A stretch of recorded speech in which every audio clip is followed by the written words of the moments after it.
Televizija Pink je ovog 19. decembra bila u potpunosti izbor građana Srbije.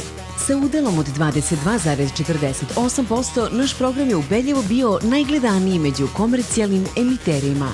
Toliko da su drugoplasirana i trećeplasirana televizija zajedno imale manje nego Pink. Naš slavski program privukao je najviše publike. Zvezde Granda su imale 1.756.000 gledalaca. U poređenju sa Ženama sa Dedinja naš program je pratilo ubedljivo veći broj ljudi.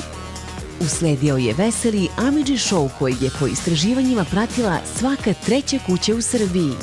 Serija Mala nevesta privukla je 26,98% publike, dok je u isto vreme seriju Asi pratilo svega 16,83%.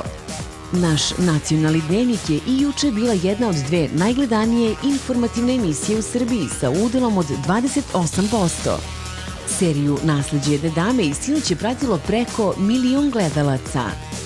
A u top 20 plasirali su se još i Genijalci i serija Noć u junu. Televizija Pink, izbor gledalaca Srbije. Hvala na poverenju.